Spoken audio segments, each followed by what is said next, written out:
The rivalry between Rome and Persia is perhaps the greatest cage match in human history. It wasn't a brief conflict, it was a 700-year staring contest, stretching from the late Republic all the way to the dawn of the Middle Ages. But here is the paradox that has haunted historians for centuries. The Roman legions were the ultimate engine of conquest. They dismantled the phalanxes of Greece, they obliterated the naval power of Carthage, and they crushed the fierce tribes of Gaul. They were the masters of annexation. So why did Trajan, Julian the Apostate, and Crassus, some of Rome's most ambitious leaders, fail to conquer Persia? When Crassus tried, he lost his head. When Valerian tried, he ended up as a footstool for the Persian king. When Julian tried, he died retreating into the dust. Rome had the superior infantry, the deeper pockets, and the better engineering. By all conventional logic, the eagles should have flown over the Persian capital of Ctesiphon permanently. Historian Edward Luttwak famously analyzed this as a failure of Roman grand strategy. But the reality is much more physical. Today, we move beyond the battlefield tactics to look at the logistical event horizon and the fortress trap that doomed them from the start.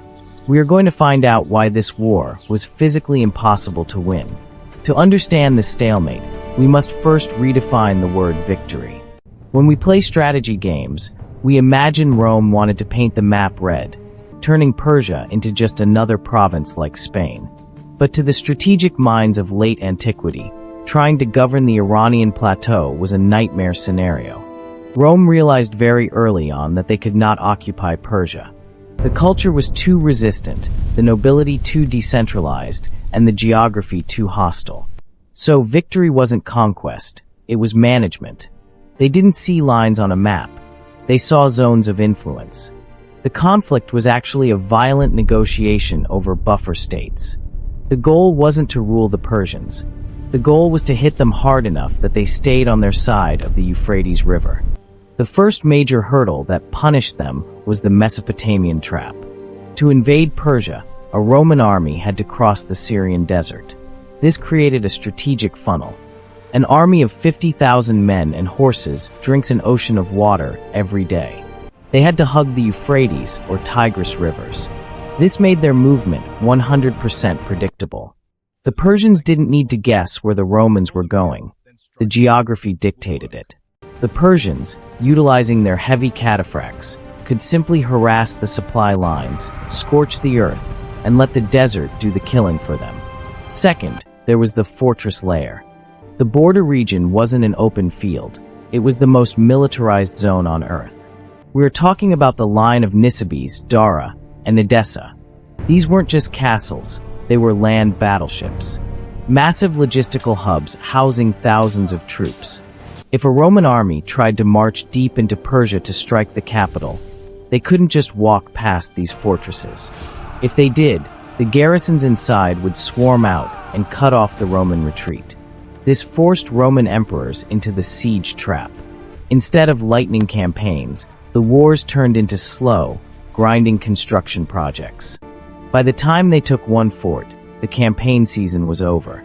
The geography turned the Roman legions from warriors into starving construction crews.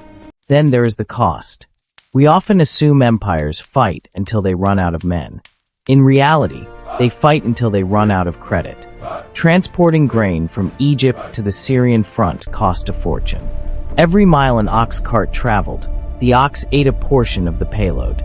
By the time supplies reached the front, a single loaf of bread cost more than a sword.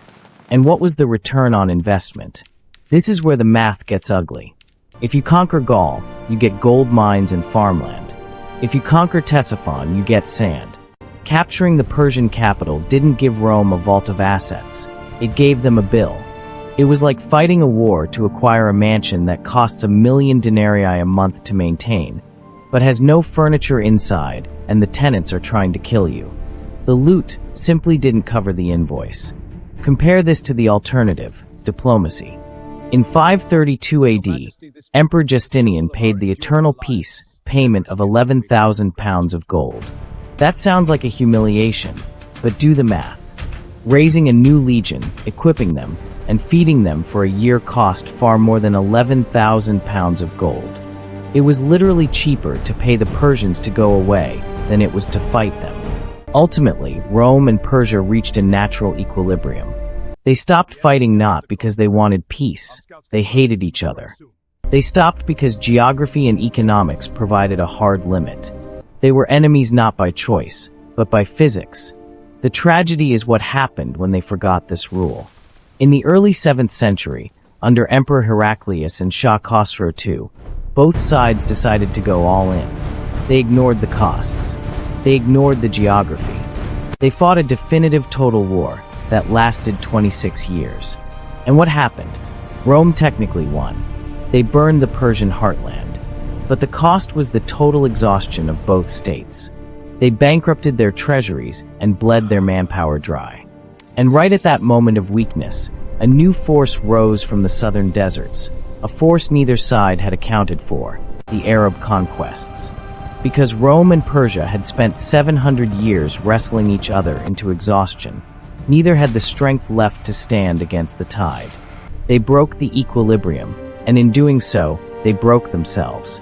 Make sure you are subscribed and have the bell notification on so you don't miss the truth behind the myth.